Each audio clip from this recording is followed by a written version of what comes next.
Oh, it says I've got a good connection. Happy Friday, happy Chocy Chat crew. It's 152. It's the 18th of October. It's nearly Halloween. You know what that means. So, talking of Halloween, Billy's been posting his usual, absolutely outstanding, totally amazing. Chocolates by Neander. Hello. Who else we got? Sally there. How are you, Sally? Ronnie there in Denmark. Ronnie works with Loney, I think, don't you? Stuart there, the blind chocolatier. How are you, mate? Nettie's joined us. Somebody else in Denmark there. Paula's there, Fusion Chocolate. She's in Ilkley, North Yorkshire. Who's my Jules? Woohoo, I managed to catch her live. Welcome. How's everybody doing? Kelly's joined us. Did you see the stuff that Kelly Wessel posted earlier this week? She's done all the eyeballs and stuff. Proud chocolatier there. Really amazing stuff. Happy chatty Friday all. I love that. Harriet there. How are you, Harriet? Harriet, we need to catch up. I think we've still got a class outstanding. I've got a few classes outstanding. Desperately trying to catch them up at the minute. Been a little bit busy with some of this stuff and other things. Hands-on classes.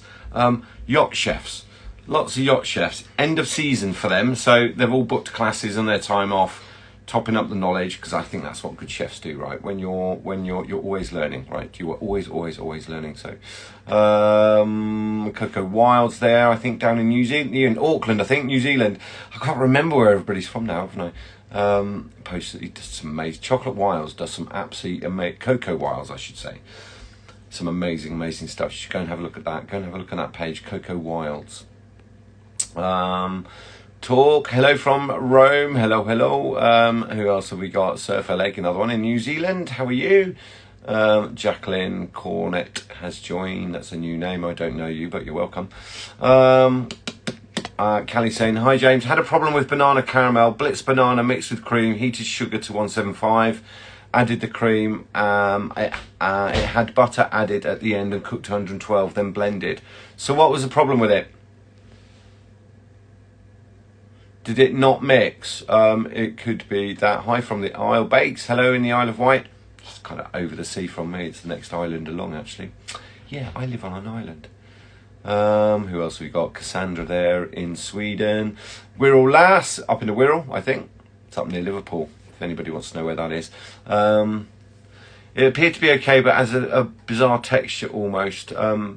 Paper in the mouth. Yeah, that'd be the starch in the banana. I'm not a huge fan. Like if you so there's a couple of things you can do with bananas. Bananas don't behave well when they're blended. When they're blended, they go gluey because there's starch in it. There isn't gluten in it, but there's another enzyme that makes it behave the same way. But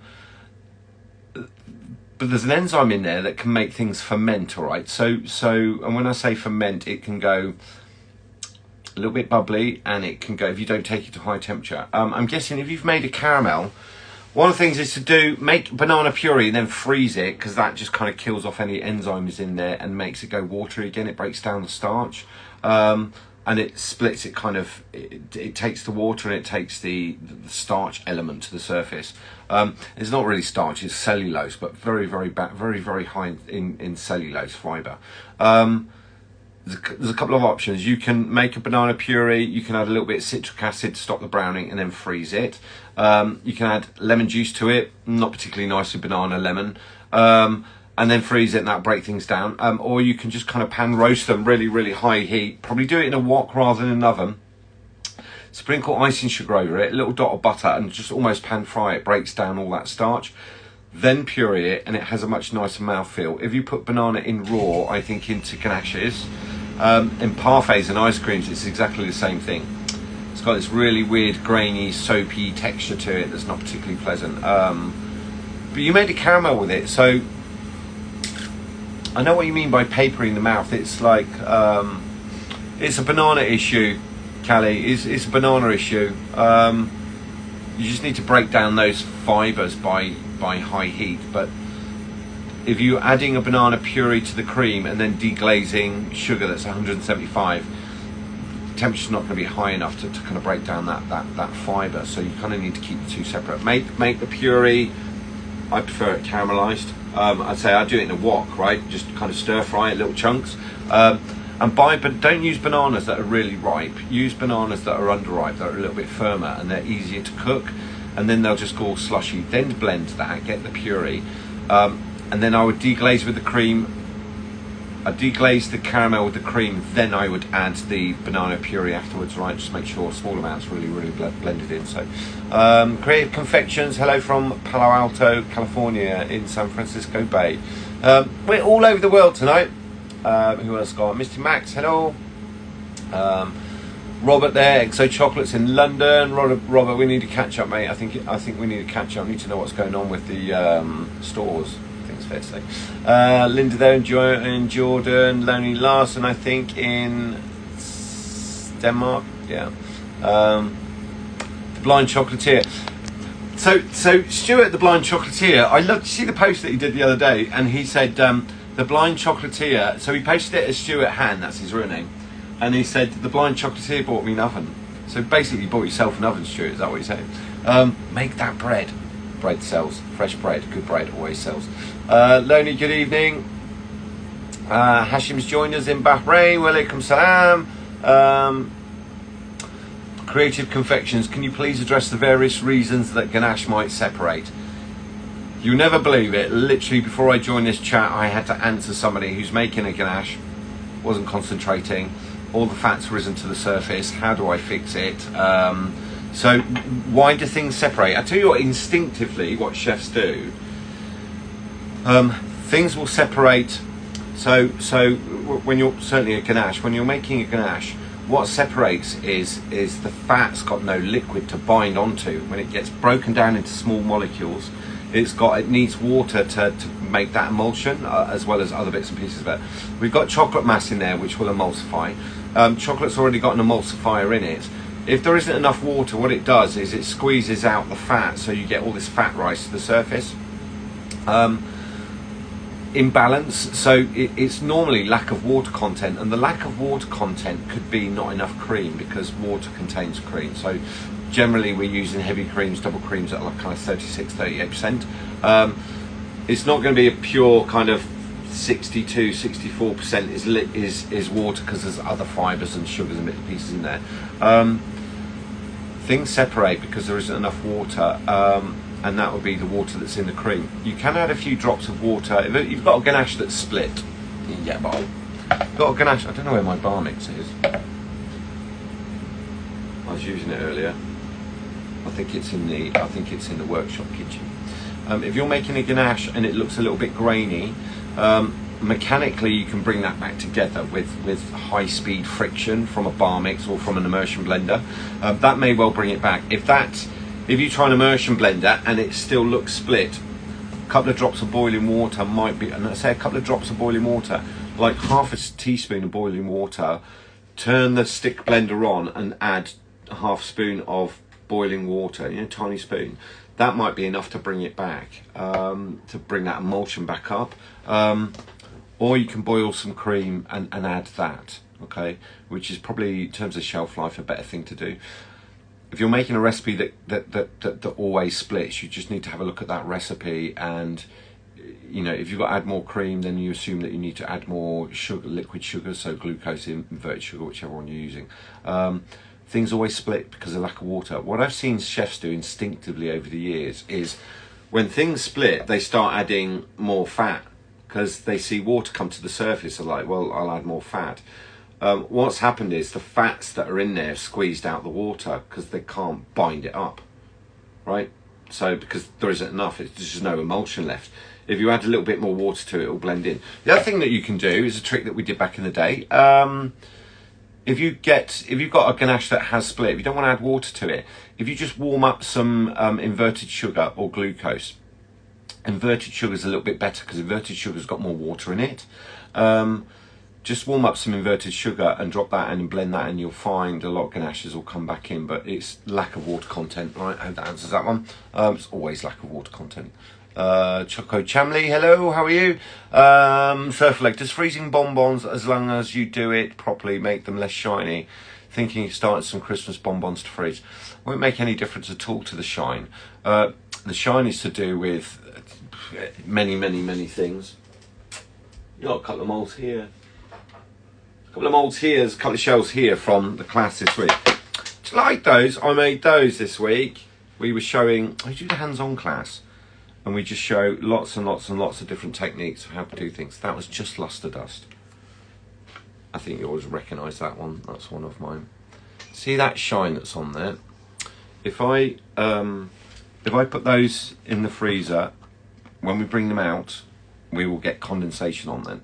If you leave them to come back to room temperature, you will see like you'll see the condensation over it, and from the edge you'll see it just starting to dissipate as it comes, and the shine comes back. Very often when we're doing a hands-on class, where we're capping, we cap and then we put them into quite a cold fridge at 8 degrees. When we bring them out and crack them out, they're lovely and shiny, and then they slowly mist over.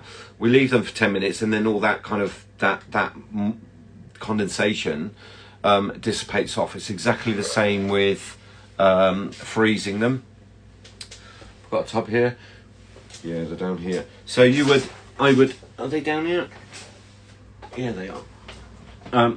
They would go from, in your tray with the lid on, they'll go in the fridge to get cold, and then from the cold fridge they'll go into the freezer, and then it's the reverse on the way out. I think it's really, really, really important. When you take them out of the freezer and you put them into the fridge, don't unwrap them, just absolutely leave them. And then when you take them from the fridge and bring them back to room temperature, you can, if you've got them covered in anything, take that all off. Do not touch them, because the moisture that's on the outside, that will come off on your fingers, and you will mark the bonbons. You won't lose any shine at all. Absolutely none whatsoever. It's really only worth freezing a ganache or like fluid gel type pâte de fruits fillings. I don't think it's worth freezing caramels or gandouillas praline, because they have a good shelf life anyway, and even if you made these now, they're still going to be good for Christmas without a doubt. So there's no water content in pralines, gandouillas, so as long as you've made it cleanly, following kind of the right food safety practices, there's no reason why it wouldn't last. Shelf life is also about shell and capping, right? So good shells, good capping. Don't make caps too thin. It's no bonbon, please. I keep saying this over and over and over. But yeah, it should be absolutely fine. Any advice on making mint caramels? Does it need to be mint oil? I prefer the mint flavour drops. I've got one down here. There is one that I absolutely love. This is a brand, it's called MSK. They're not cheap, but that's the mint drop that I use, and it is oil based. It's really, but it's peppermint one as opposed to garden mint, right? There's a garden mint one, and I don't particularly like that. The peppermint one, we will just put a few drops into a caramel, and I'm quite happy there. You can make a mint. You make mint ganache with fresh mint, but if you try and make a mint ganache, if you try and make a mint caramel with real mint, you'll find lots of little black burnt bits in it, and that's where the leaf just actually kind of breaks down and it looks a little bit unsightly. Normal caramel Paula, and just mint drops. You just got to find the right mint drop. I like that MSK one because it's very, very strong. In a litre, I think we do 6 drops, 6 tiny drops in a litre. It goes a long way. And when I say drop, that's 1, 2, 3, 4, 5, 6 drops. 6 drops in a litre. That one, it's by, you can't read that, but it's a brand called MSK, and it's peppermint, and I quite like that one. It's my preferred one anyway. Chocy Chat, I'm from Iran and follow your work. Thank you for joining. If you've got questions, fire away. Mother Breaker's there. She's saying, sorry, I'm late. Yeah, mate, we're nearly finished. Well, not really. We got a 6th member of So Sassy crew, who we initially called, initially she was called Bonbon, but her name's been changed to Coco. This one. Coco spelt like that. I think next week it'll probably be a different name, but you know what? It is what it is. But she's well and truly settled in. She obviously hit the jackpot when she moved in here. Absolutely settled in. She's got her own chair and everything now, so it's all good. It's all good.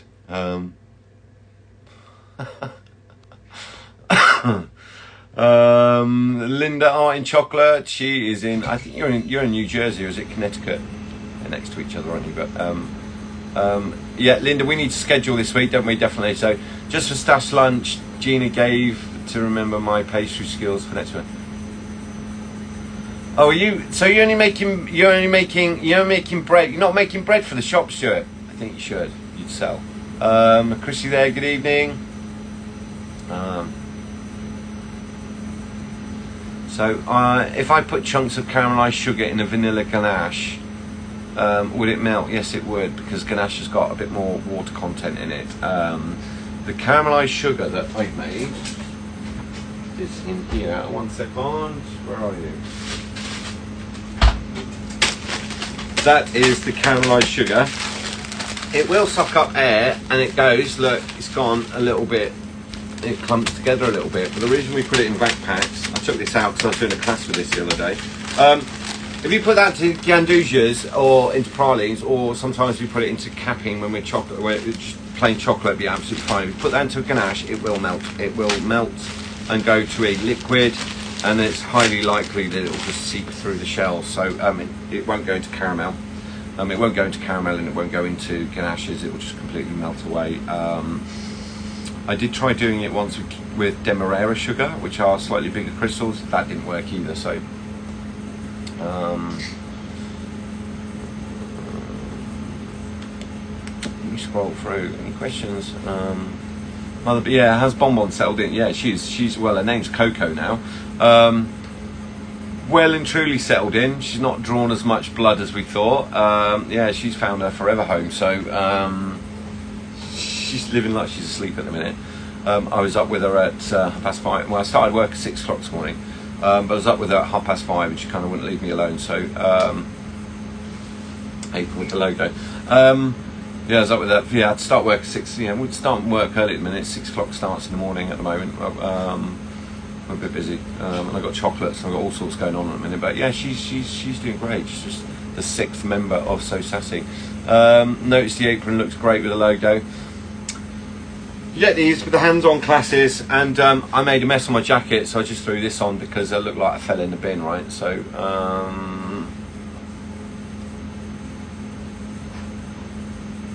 Creative Confections, you're welcome. You're welcome. Forest Road Chocolates.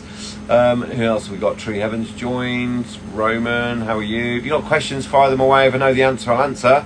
If I don't know the answer, I will say I don't know. Don't know everything. I don't claim to know everything. How long can they be in the freezer? I wouldn't freeze chocolates for more than 3 months, to be honest, because you get ice build-up. I think depends on the quality of the freezer. Most domestic freezers are about -18, which is okay. Commercial freezers, my commercial freezers are all at -21, which is a little bit better.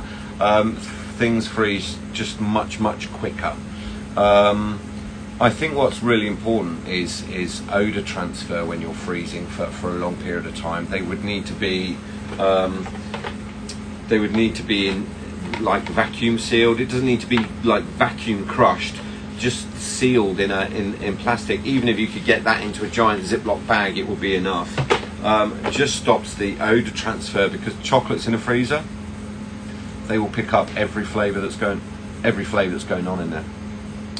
You put a bit of Stilton next to your chocolates in the freezer, and they will have a funky flavour that you weren't quite looking for, and it won't be the experiment you were looking for either, right? So yeah, 3 months maximum. The only reason I would freeze them is to buy me some time prior to having something delivered. If it was like calendars, or if I'm just trying to build stock up, I'll probably get like the ganaches frozen. Not something I do hugely. We more rely on the caramels, pralines, gandujas, and work our fillings around that. We do make ganache. It really just depends. I just don't like the idea of long shelf life ganache because it's not highly flavoured. Personal preference, right? Who else is there? Truffle and Tea, hello. Nadia's joined us. Hi, Nadia. Nadia's chocolates. I saw your message, reference the 20th. I just need to reply to you. Absolutely inundated with messages this week. It's like 300-400 messages this week. And then I've got classes in Bahrain coming up. So that's all in the planning at the minute. Busy. Who else we got? Jason there. Afternoon, you awesome chocolatiers. Hope your week's been great. I think everybody's having a lovely week. People have been posting amazing stuff. Always say this, that Halloween brings out... What's that there? Halloween always brings out the artist in the chocolatier, doesn't it? It's like it's just one of those. Easter's the other one, right? And Valentine's. It's like people get super creative for Halloween. When would you add the mint drops to caramel at the end of the? Yeah, without a doubt, at the end of the. Consider it a seasoning. You got your caramel made. Oh, thank you, sweetheart. Is that Stinky drink. Being bought drinks in crystal glasses? Thank you. Tell everybody about Coco. Coco's the best cat ever. She settles in really quickly. She's very cute. And she is adorable. Today she was purring on my leg. She's if anybody's ever had she's 12 weeks old, right? And she's got two switches, on or off. So she's either bombing around like a rocket or she's flat out asleep, right? It's just neither. There's a lot of effort gets put into both as well, right? But no, we're loving it, aren't we? Yeah. She's not allowed on this side of the house, so No. she's learnt already not to come to this side. I think she's not allowed on this side of the house, like the whole. We have this room and other rooms, so yeah, she's cute, isn't she? Yeah. I'll leave you to it. Bye. She's definitely settled in. It's always a danger, isn't it, when you bring something new? People that have kittens. I know this isn't chocolate related, but I've got friends that have brought cats, and it's like they live behind the sofa for 2 weeks before they kind of crawl out and say hello. Took her like 2 minutes. 2 minutes since she'd adopted us, and that's it. She's got her own chair and everything now. Mint drops. Make the caramel, treat it like a seasoning, and I would add, 2 or 3 drops, blend it in, have a taste, see if it's strong enough. If you're using a mint oil, that flavour isn't going to go, so where you leave it. If you're adding a water-based drop, that flavour will kind of die off as you go on, so you need to make it a little bit stronger. My preference is for a mint oil because it blends in a little bit better, and I don't really want to put a water-based drop into a product that I've tried to get all the water out of. So yeah, at the end, don't put it in at the beginning. I think the other thing with the mint drops, if you put it into caramel while you're making it, your eyes will be running like you make like you're peeling onions. It's pretty painful. This one, I had a chef once who dropped this in the kitchen and it smashed, and we were in the middle of dinner and it just popped off the shelf and it shattered, and there's not a lot in there. It's only, I think they're only 30ml. Okay, when it landed on the floor, everybody in the kitchen's like, their eyes. I was trying to cook dinner in a free rosette restaurant, 12-course tasting menus, and everybody's eyes are literally just watering because of the mint oil that's just and everything, absolutely everything smelt of mint. And then we got customers in the restaurant going, it's a really strong smell of mint. I'm like, yeah, pastry section are trying to sort it out. We had an accident. I did the same thing. Clarence House, somebody brought me back something similar, and it was a hickory smoked essence, and I was cooking away and that jumped off the shelf, as they do, and smashed, and all the staff go, you smell burning, do you light a fire, chef? What's so I was still cleaning it up 4 months later. It's like every time you open the cupboard you're like, that's strong. Never even used it in any food. So if you're ready for Coco the kitty, I don't know why I don't know why the name changed, but I like it. So I can't because the bakery. Okay, all right, Stuart. James, with caramel, is it the temperature you take it to that determines the shelf life? As I presume higher temp will have less water. No, Sally, there's a couple of things there. If I did, so the recipe on my page is for the, like, if you go to the top of my page, there's salt caramel ganache. It's 200 grams of cream, and this is a mix to do that mould. So this is 539 pre-sprayed, 539. They're 13 gram, and then once I've shelled, it needs 320 grams of filling, okay, before I cap them. So that recipe, if we did 200 grams of cream, and like whatever, it's 4 grams of salt, we bring that to the boil, turn it off. Then we take the 200 grams of sugar, and we add and we caramelise that. We take that up to about 182. You want to try and get over 176 if you can. Otherwise sugar's a little bit too sticky. So go above 176. Deep umber colour, not too dark, and then we deglaze with the cream. When you add the cream in, it's very volatile. If anybody's made caramel, you'll recognise that, like, if you tip too much, you only tip too much in once, right? Because it just flows everywhere, right? And I've seen caramel cause more accidents than sharp knives and machinery in kitchens. By the time you've added all that cream, if you weighed it, you would be down at the 280 mark. So you've kind of lost 120 grams of water, around about 120 grams of water. That volatile high temperature gets rid of the water, but it also keeps the cream in a state where it would emulsify. And then I'm in preference of using chocolate to replace the liquid that's gone. So we add 95 grams and it will take me back to 320 grams of filling, which is enough for one of those molds. The long shelf life comes from the fact that we boil off, of that 200 grams, we boil off, it's 123 grams of water goes as long as I cook that up to 104, okay? If I cook that back to 107, we have a caramel that's very, very chewy and very, very stiff, and I can't really do much with it. So 200 cream, 200 sugar, 4 grams of salt, caramelise the sugar, deglaze it with the hot cream and salt, and then we will add 95 grams of, I prefer caramelised chocolate, because I put caramelised chocolate on caramel. Nothing to go wrong there at all. And the salt just tones down any bitterness. There'll be enough there to fill that, but I know it's got a good shelf life for 120 days minimum 120 days. And you can change the chocolate, so you could add dark milk, white. You'd need to do less dark chocolate, so around about the 75 gram mark, and if you were adding white chocolate instead of 95 grams, you add 125. Well, white chocolate will give you a very light coloured caramel. Ideal to put lemon zest in it, a little bit malic acid, orange zest, a little bit malic acid, lime zest even if you wanted to. You can add nut paste to it, maximum 10%, so hazelnut, almond, any of those things. Quite a versatile mixed caramel. You can get it to do many things. You can add spices, you can add flavoured oils. It doesn't change the shelf life of it. So if you change the chocolate, we can have a lighter caramel, a darker caramel, or a milk chocolate, or caramel, right? So it's the volatility of the water being boiled off and then taking it up to 104 literally knows it leaves sugar and fat left behind, which is not too different to a caramel, to a ganache. Just we've done it in a, think about the recipe for a ganache and a caramel, pretty much the same thing, right? More chocolate in one, but it's the high temperature and the lack of water, right? Chocolate, yeah, Nadia, the shine on those chocolates you did the other day, you could see next year's weather. Absolutely incredible. Will the aprons be for sale? No, you have to do the hands-on class to get these. There's new ones coming out that got the Teach, Create, Inspire, and then there's some others that we're having designs that's got all the names of the butters, so it'll say like Blue Pearl, Copper King, My White, it'll have all those all over there.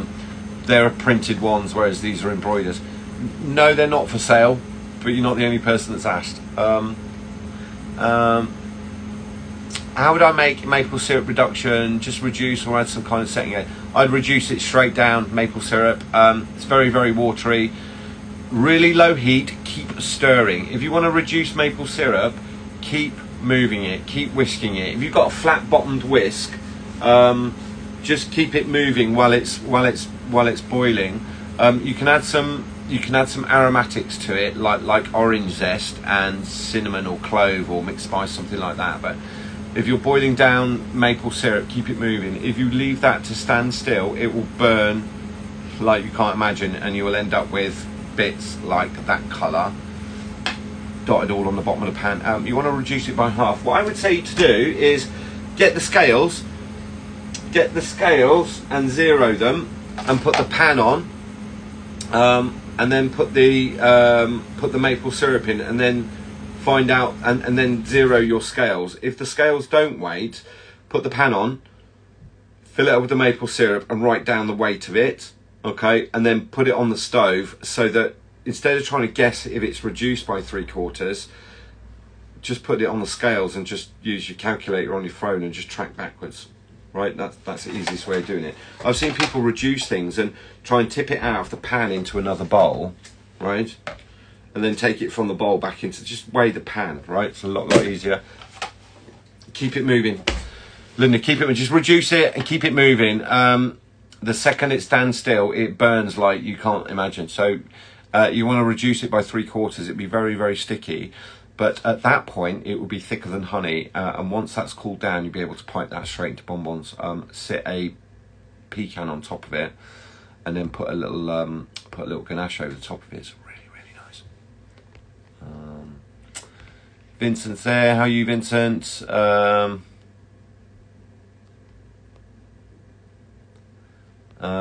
Chocodilic's there. Hello, hello. My cat just turned 17. Still just 2 switches, yeah. Randy and I earlier, it's like she I'm not going to make this all about cats tonight, but they have a huge influence on you, don't they? She lay down, it's like, gosh, she must be exhausted. She lay down, she curled up, she went to sleep for about 4 minutes, and then she just woke up and she just goes, it's like a laser. How do I say, didn't come from the nicest of places. So when I grabbed her the other night, we had a little chat in the car, and I did say to her, you're coming to a lovely home with 3 lovely girls that are going to absolutely adore you. So she literally hit the jackpot. She hasn't discovered the kitchen yet, which is probably a good thing. But she's 12 weeks old. There's lots to learn, but she's absolutely full on, and it's what a lovely distraction, right? What an absolutely lovely distraction. So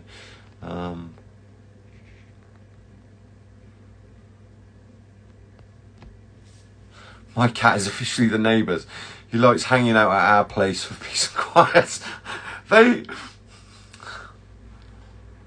I don't have a favourite chair. I'm not that kind of person, but like wherever I sit, just seems to be where she wants to be. So it just seems that wherever I'm going to sit is not going to be where I want to sit, right? That's just how it goes, isn't it? I think I understand how it works. So, yeah, I think they'll go to whoever feeds them. A bit like me. That's not true. How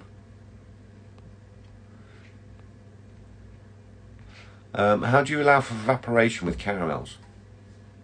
You don't. They won't. If you've made a caramel properly, there's no water left to evaporate off it. It's not gonna.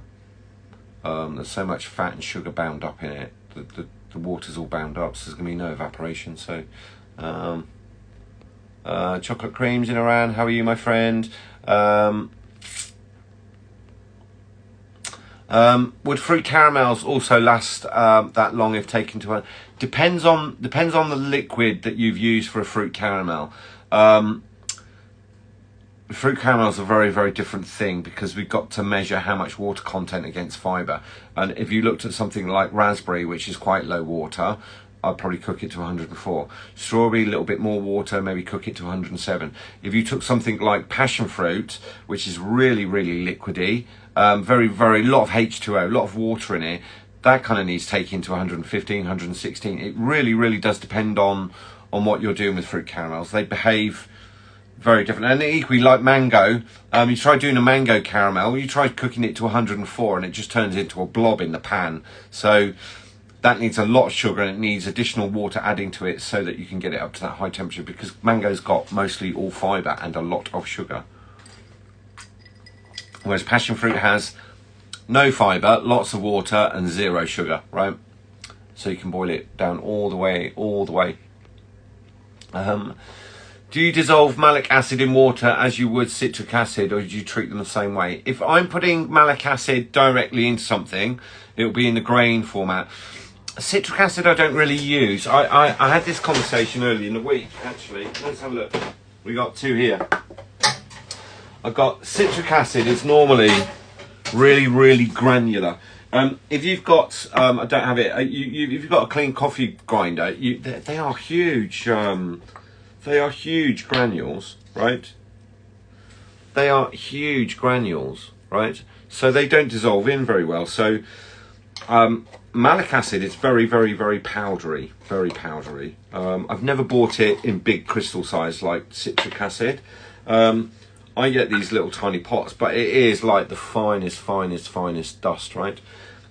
Malic acid is much more dissolvable. So if it was a caramel, we even put it into a gandouille that has the white chocolate and the lemon zest in it. And I'll use malic acid in that and use the lemon zest for the flavour and the malic acid for the acidity rather than citric acid, because I just think everything tastes the same. Eventually everything tastes the same and it overpowers everything. Malic acid will blend in. Citric acid, I don't want to dilute it. I prefer to powder it down so that it is smaller to blend in. The only time that I would make them into a liquid is if I was using it for pâte de fruits to add in right at the very end to set the pectin. Again, equally, you know, you do, you know, if you were doing 20, like even on my little tubs here that I have, these little sample bottles, I would do, they're 50-gram bottles. I would probably do 20 grams of malic acid, 20 grams of water, put the lid on, give it a shake, and I'd leave that in the fridge. And I'm just going to put a few drops into, don't need lots, just a few drops into pâte de fruits. But if I put it in a powder format, I wouldn't be able to blend it in. So it depends what you're making, right? So I might, yes, Mo. Yeah. Yes, I am always open to bribery when it comes to cakes.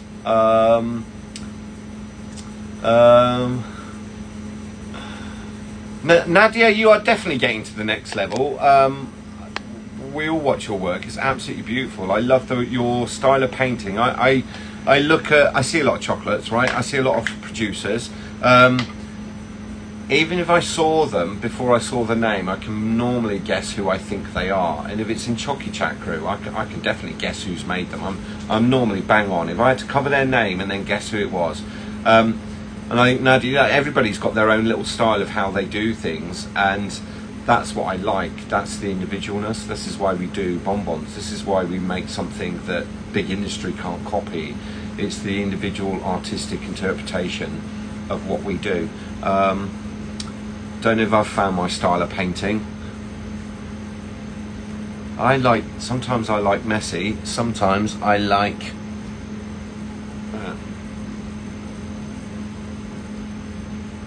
only shells. Gotta do your own thing, right? Gotta do your own thing.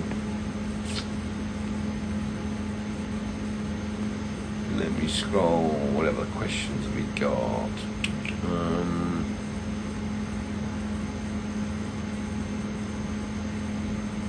I was airbrushing today, loving the Aishu cocoa and new compressor. Problem with navy, there were bits of pigment at the bottom which were getting stuck in the airbrush.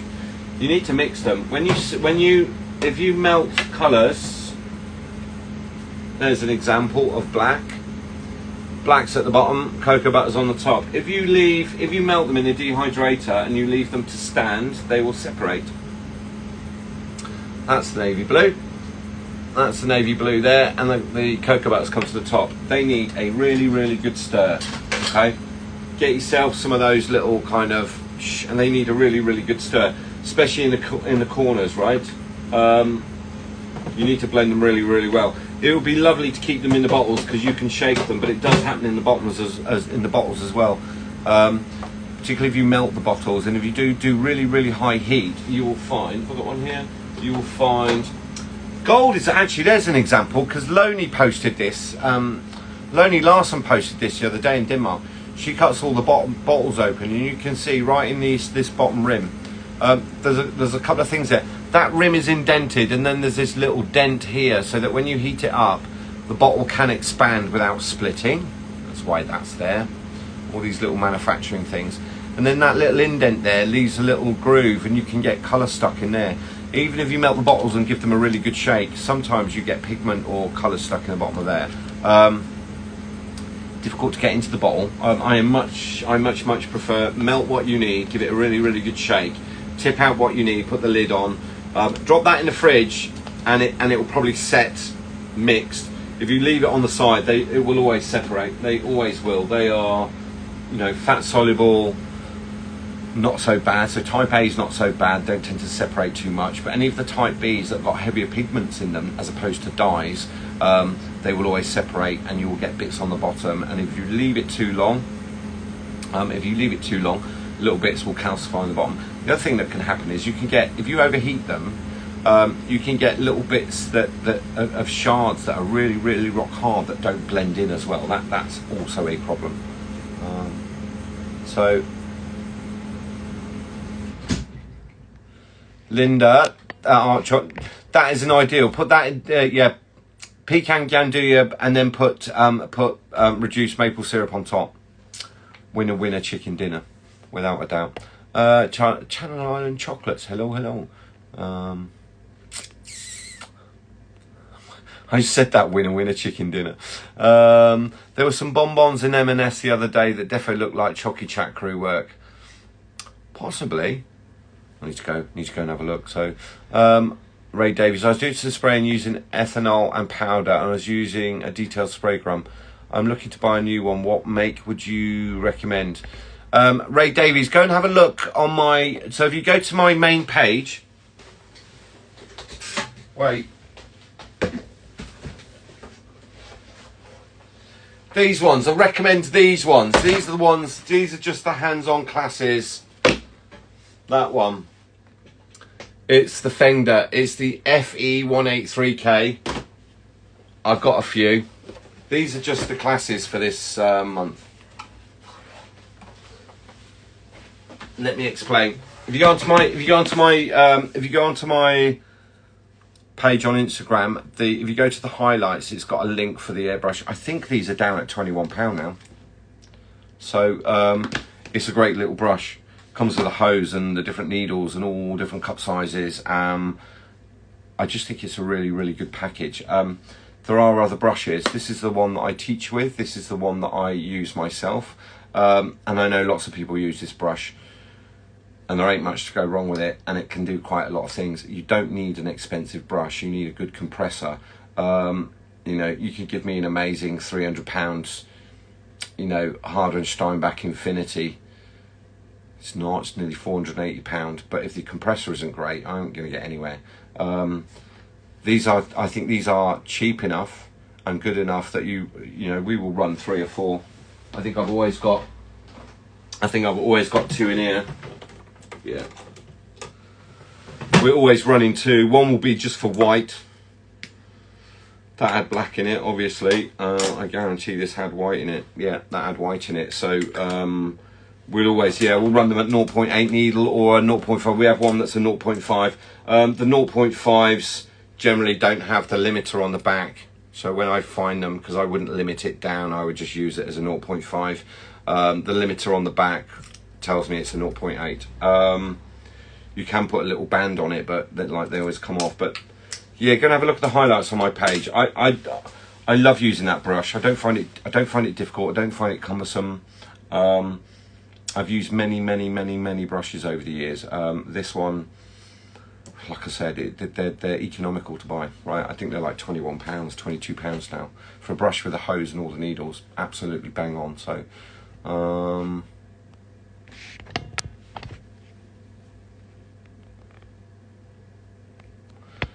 trying to get my peanut and tree nut certification. Need product specification sheets. Have most except for my heavy cream and a few other ingredients like glucose syrup.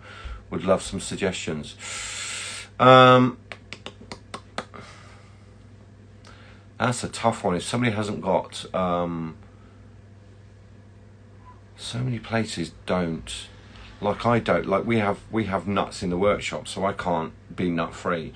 And I know in the UK, if you want to call yourself nut free, you need to be certified and inspected, right? And in which case they'd want to see all the invoices and everything that's going on. So I don't know what to suggest there. I mean, instead of using glucose, you could make your own inverted sugar. You can't make your own glucose. It's just not. It's not an easy thing to do. It's done via hydrolysis, and it's big equipment, right? I don't know. Has anybody got any suggestions there, like nut-free cream suppliers? Lisa Bell Johnson, hello. Please say hello to Bruce for me. It's friends that I went fishing in Alaska with, and it was just one of the best places I've ever been in my entire life. So, Chocy Shells has joined us. I was chatting to Michelle this morning. I think everybody's got a few. I don't know who owns the most. I don't think I count, do I? I give them away with hands-on classes, so we got 10, 12 hands-on classes a month. I need a 10 as well. I think there's some left on that shop because I didn't buy all of them. If I did buy all of them, I'm really sorry. Do you need a filter of sorts between the compressor and the brush? Not in between. I would always buy a compressor with a moisture trap. The moisture trap looks like that thing there, and they're pretty standard on most. They're pretty standard. It's a little filament there. This is not the one that I use, but the air goes. The motor's on the top there. Sorry, the motor on this one is at the front there, and that bit, and then it puts air into here, and it comes through a loop, comes through the front of the motor here. But before it goes into the moisture trap and then comes back and goes out. So if there's a moisture trap on your compressor, you don't need to put one on the brush. What I have found, I know you can get intermittent ones that you can plug in halfway down the hose. My experience is you end up losing pressure, and I don't like that. Certainly, if I go back to the days of spraying motorbike crash helmets and petrol tanks and army vehicles and all that kind of thing, where we had a moisture trap on the hose, we would just have a loss of pressure. And if the valve dropped out, we'd be spraying and it just stopped, and then we're waiting 10 minutes for the pressure to build up to push the nipple back in on the moisture trap so that we could spray again, and it was beyond frustrating. I'm not a big fan. Buy a compressor that's got the moisture trap on it. The ones that plug in on the bottom of the brush also, they're always a little bit flimsy, and when they crack you end up losing air here, and then you don't get air there, and once the air drops out you're going to be spraying splatter all over the place. So when I make caramels and total the ingredient weights to work out how much to make, I always end up with less after cooking it. I assume this is due to evaporation. Yeah, it is. I answered this earlier, Evelyn. If you took the recipe that I've got on my page, for that 200 grams, so for that 200 grams of sugar and 200 grams of cream, total weight of that recipe, including the chocolate, you lose 120 grams of value, of 123 grams across the whole recipe. When you deglaze the caramel with cream, what you're essentially doing is boiling off every single bit of water. You know where you pour the cream onto the caramel in small amounts and whisk, and it all boils to the surface, and all that moisture is escaping. It is literally forced evaporation. That recipe, that 295 will make you 320 grams of caramel, which is enough to fill the 539 mold. So that's a 32 by 13. That's why I did that recipe at those weights and those measures, so I know that it fills out. Tomorrow I need to make 18 litres of caramel. I'll make 18 litres, but that's not going to be 9 kilos of sugar and 9 kilos of it's not going to be 9 kilos of sugar, 9 kilos of cream. It's probably going to be 7.2 sugar, 7.2 cream, and then the remainder will be chocolate to give me the 18 value. Okay, 18 kilos, 18 litre value. All right, I don't need to have more than that because that's the number of molds that I need to fill. And then, unless I accidentally eat some, which is very possible, or somebody else accidentally eat some, which is highly likely. It's not highly likely, it's actually going to happen. That will give me those volumes. So work on, for every 400 grams, work on losing 68 grams of water for every 200 cream, 200 sugar, not including chocolate, right? Yeah, it's a challenge being nut-free as a home producer, which is why I say we don't produce at home. We have a workshop now where we produce the butters, but I am in a facility that handles nuts, therefore I can't claim to be nut-free. It's just not a risk I'd take against insurance. So we have them at home, we eat them at home. I think to be certified nut-free, you'd also be not eating nuts or have them in your home or clothing or everything else, right? So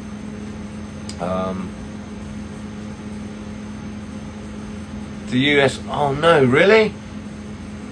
somebody did ask me, like, would I put them on the website and sell them? And I just, it's not an area I want to get into because it would have VAT added to it, and it starts to get very, very difficult when VAT is added to products that I then ship. So I don't know. They only limit you to 2. I'll be stumped. I kind of need to buy, like, I buy 80 or 90 at a time, right? That's 3 months worth of hands-on classes. So you can never have enough airbrushes, and even when you think you've got enough airbrushes, one spare one in the packet is always lovely to have, like, because do you know how many people, do you know how many times I get messages saying I've lost the whole front of it, will it still work? No. My favourite has always been, I put it in the dishwasher and it won't work, what shall I do? Put it in the bin and get another one. Did anyone hear that Kookaburra Micros discontinued? I've heard lots of rumours. I can't believe it is. I know there's a shortage of cocoa butter, and that could be the problem. I can't imagine it would be discontinued. It's a very, very useful product throughout industry, and for what it is, it's well priced. So I think the profit margin on it's probably like very, very, very good. I'd be really surprised if they've discontinued it or that they are just behind in production. So elbow deep in Christmas production of my first EHO inspection next week. Any advice? I'm home based but have a dedicated spare room. EHO visits, it's about the admin. Look, like you can clean and be tidy, and all it is a snapshot of the day of how you would work. So they're going to want to see workflow, hand washing, if it's a dedicated room, if you've got animals in the house, are they kept out? It's just a kind of all the normal food safety things. I think the confidence of being able to answer about your fillings that with shelf life, and then admin as well. Have you got your fridge temperature? There is nothing better than like turning up with, oh, I've got me a look, all your files, because I still keep them. So all my files, all my spec sheets, all my everything is always up to date. If we're away, I will write that we were away, because I obviously can't do fridge checks and all that kind of thing while I'm away. But date label checks, all that stuff is done weekly, and it's habit. I do this every single week. It's normally my Sunday night. I will go through all the admin and just make sure that we are up to date with everything. I think when an EHO visits, I think it's also worth understanding that they are on your side. What they're trying to see is are you going to be a problem on this patch? Okay, because there are some dirty producers, there really, really are, and I've done inspections where we've just looked and thought, just, you know what, everybody you feed is going to get ill, and you're not taking it seriously. They want to see that you're taking it seriously. They want to see that you've got some confidence. They want to see that you understand what you're talking about. What they're trying to gauge is, are you safe to make food for the public? And if they walk away happy that you know, it's not high risk product that we all make, so it's not considered high risk product, so you might not see them for 2 or 3 years, you might see them every year. It depends on the area. I think you need to see them as on your side, or, you know, what more do they want? But if you follow the Safer Food, Better Business, and you follow the principles of HACCP, you know, it's goods in, reputable supplier, it's those 14 stages of HACCP, well, the 7 stages, but the 14 compartments of HACCP, or that we don't do reheating. So, you know, that's something, you know, there's lots of bits that we don't use raw eggs, or you shouldn't be. This is why I'm not a big fan of doing meringue or marshmallow, because we're putting a raw animal product straight into a bonbon, and it's kind of risky. I think it's just having the confidence you know what you're talking about, but also that they're on your side, right? And I think for EHOs, when they do home visits, the majority of their life is spelt dealing with housing, okay? So it's a real treat for them to go and visit a home, right? And have a chat and see nice people. Because very often they're being shouted at over rubbish or refuse or homes or mouldy walls or stuff to do with council housing. That's E8, that's environmental health as well. Or pollution in a river. So very often they've got people just screaming at them, and it's not particularly pleasant. The other side of environmental health work is pursuing people that have broken law, and that's not particularly nice. Taking people to court, it's not nice. Your name and address and everything gets put out on the, you know. So home visits, treat them courteously, be considerate, show confidence, make sure you've got the paperwork and an understanding of the paperwork, and it'll be absolutely fine. I think if you have an environment health officer come in and you're just against it right from the beginning and you start answering back too much, they can just choose to flip the switch and say, right, well, we want batch testing, we want product codes, we want... And before you know it, you're running around like an idiot because you thought you knew more than them. I would just be considerate, right? And be confident.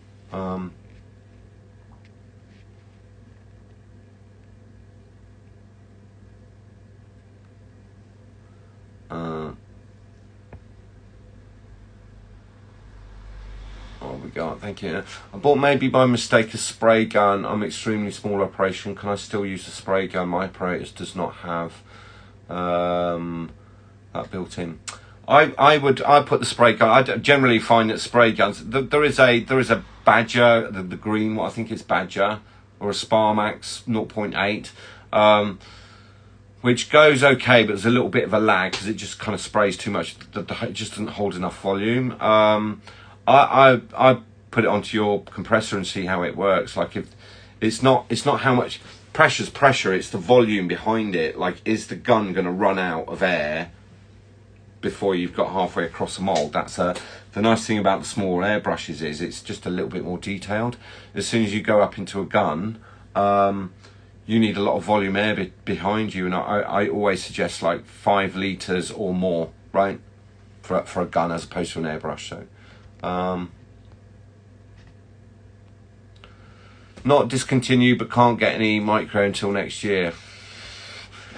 Okay, seeding it is. Temper, get some, if you can get hold of cocoa butter, if you can get hold of some cocoa butter, sous vide is one option. Maybe I should do a video on that. I think maybe you should do a video on that because I've got a water immersion heater, so maybe we should do this. How would you make sous vide and how would you make your own micro? I think I need to do that quite urgently.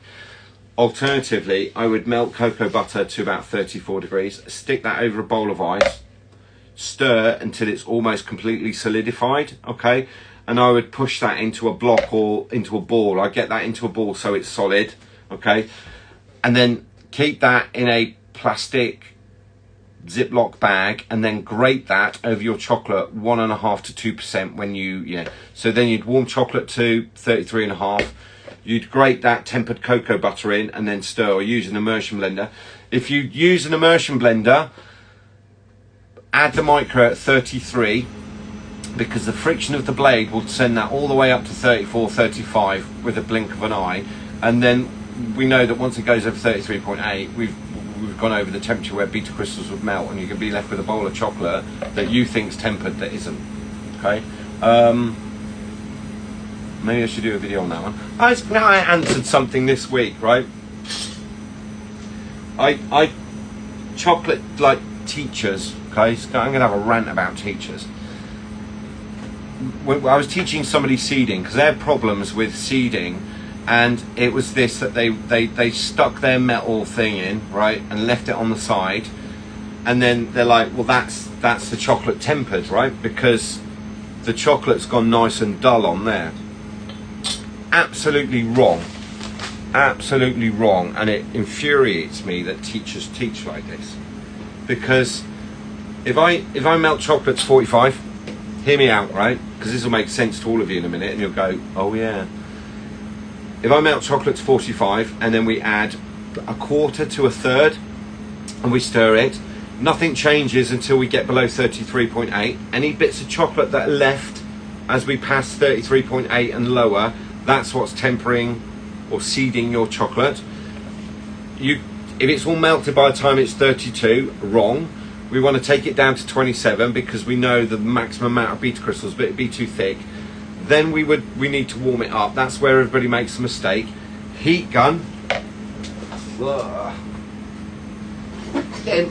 Getting all the toys out tonight. That will cause you more damage to your chocolate because it's too hot. Okay? So we take that chocolate down to 27. You get the cheapest hairdryer stolen from your daughters. Really gentle heat. Take your time. Take your time. We're going to warm it from 27 back up to 31, 31.5, right? And then they're taught to put their stick in it or whatever, tap it off and leave that on the side to dry. Okay, so we leave it for a couple of minutes. In the meantime, that's getting cool, so we need to warm that up. And then they look at this and go, oh, that's lovely tempered chocolate, because what's happened is it's gone all dull and you can't see any of the marks in it. When you look at the chocolate that's on there, all it will tell you is that it's cooled properly. It doesn't tell you it's tempered. If you were able to peel that piece of chocolate off the metal and the underneath is super shiny, that would be tempered, wouldn't it? Because that chocolate's going to get poured into a mould, isn't it? We pour that chocolate into a mould and we tap everything out and scrape it. The bit that we want to see is the shiny bit that would be underneath that metal, wouldn't it? Right? There's loads of people here going, yeah. Right? I hate this thing. It's like, look at my tempered chocolate. That's not tempered chocolate. That's tempered. We don't know it's tempered because we can't see the underneath of it. The chocolate that we put in the mould and we tap out, when it shrinks or retracts, whatever you want to call it, the chocolate, when you look at the chocolate on your stick, that's what you're looking at, that bit. What you want to see is that bit that's shiny, right? And that be the bit that you peel back. And it absolutely boils my brain when I get students, unfortunately, that go, but I was taught to stick that in and then have a look at that chocolate. That's not tempered chocolate, is it? We've been doing this for years. Chocolate, we know what tempered is, we know what tempered isn't. We know that chocolate, when it's in temper, it's damaged by excess heat. So if you want to take your tempered chocolate and give it a massive blast of heat, you're probably going to melt the beta crystals.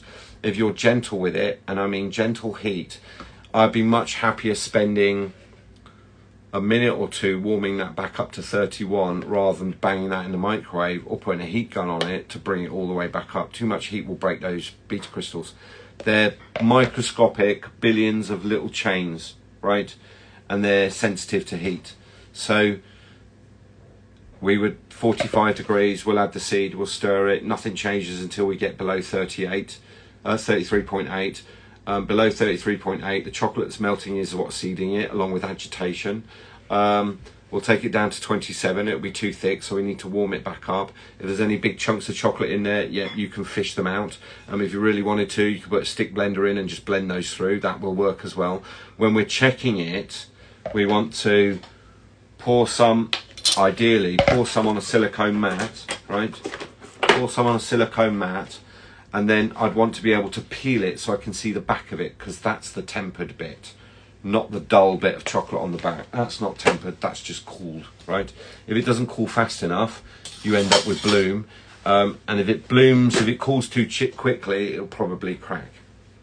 So there's a lesson in tempering. But yeah, it infuriates me when I see this thing. It's like, you put a stick in there and it's like, look at my tempered chocolate. It's not, it's just cooled. If you can peel it off and it was shine. So I did this experiment with this person, and we did the whole length of this. Whole length of that dipped in chocolate, tapped it off, we left it, took a minute and a half with the window just cracked open. When it cooled down, we could peel that whole piece off, and the back of it was like glass. That's tempered, right? If we didn't peel it off, all we're looking at is cooled chocolate. Logical and honest. So if you get told to put a stick in chocolate to check its temper, you need to say, then what? Then what? What am I looking for? Because that's the next, then what? Is it going to retract? Because that's what I want it to do. I want it to shrink. Retraction, let's change that word to shrinking. I want it to shrink. That's why these will come out of the mold, right? If they don't shrink, they won't come out of the mold, will they? Right? And that's retraction. And retraction, it's truly depends on, chefs stick poncy words on things, don't they? So that it can sound all cool and clever, right? Retraction depends on which side of the mould you're looking at, doesn't it? Contract, retract. I'm Chocy Chat Crew, so I will always say it exactly as it is. I'm Chocy Chat Crew as well. Remember that. I'm sure there's some questions.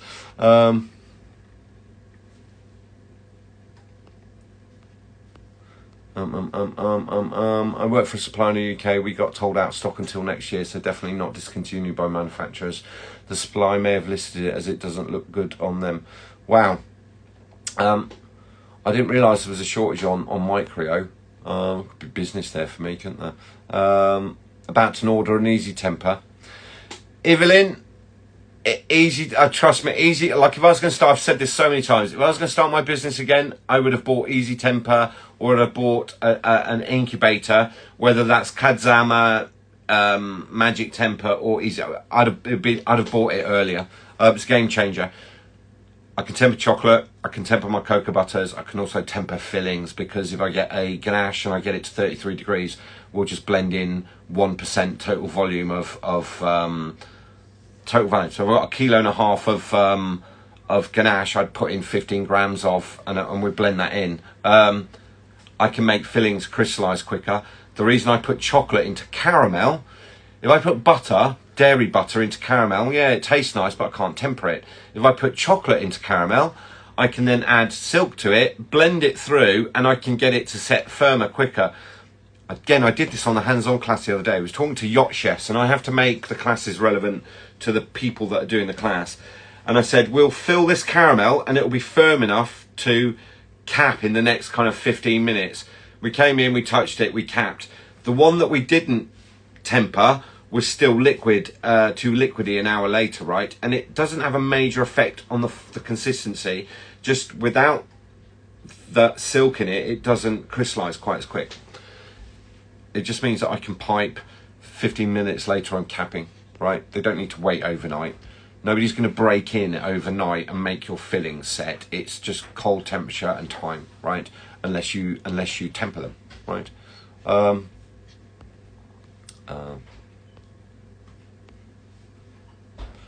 Hello in Colombia. It's that time, isn't it? Kendrick, Ruth's asking, if you're colourblind, how do you make your beautiful colours? Well, I've got a young lady here that helps me. Where have you gone?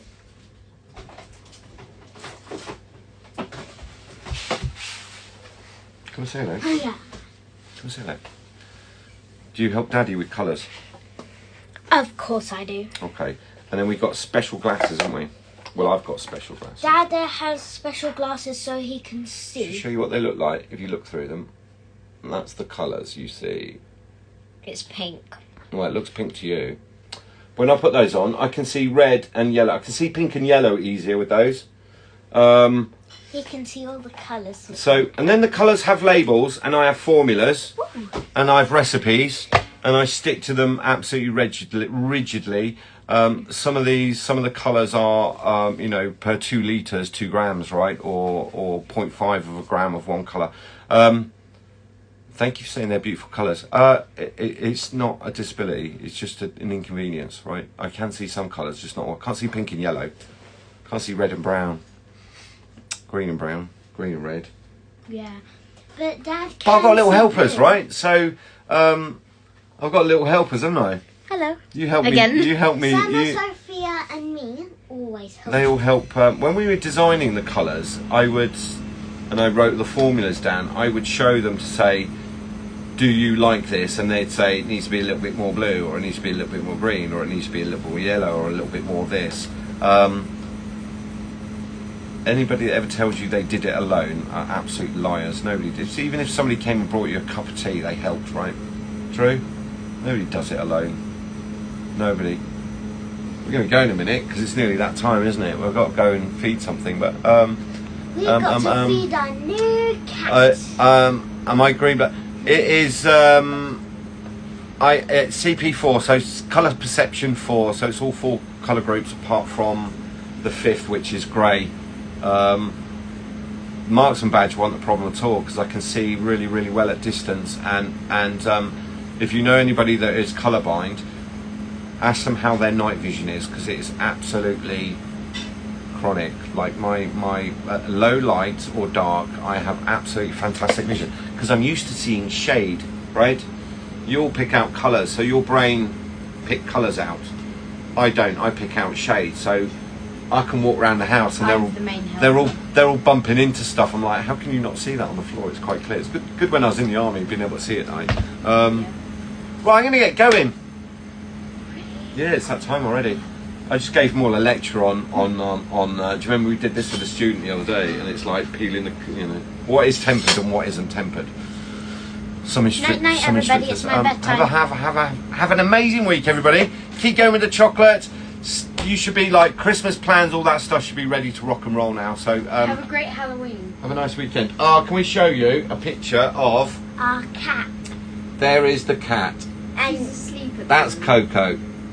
She's the most adorable little thing. She's asleep at the moment, so she sleeps a lot. She's asleep, which is good because that means she's not drawing blood out of everybody's fingers and arms, right? She scratched my True toes. story. she's not the worst scratcher. Have a nice week, everybody. We will see you next Friday. And if you come here for a lesson and you see our cat, try not to wiggle your toes. She will get them. The only way you can get to meet the cat is book a 1-to-1. Yeah. Or an apron. But Mo's there. I'm going to swap an apron for a Dundee cake or a lemon drizzle. Right? It's going to be Dundee cake, right? And it will be just for me, right? I need to go. We need to let these lovely people buy my dad's chocolates. I don't have any chocolate in a minute. Colours. Everyone wants chocolates. We'll be starting chocolate production The really only soon. chocolate Right? you'll be Have an amazing week, everybody. I will see you very shortly. Bye bye. Everybody. Bye everyone. Bye, Make bye. sure to buy my dad's cocoa butters and chocolates. All right, Sarah. Thank you. And have Bye. a fun time making chocolate and buying cocoa butters. Bye.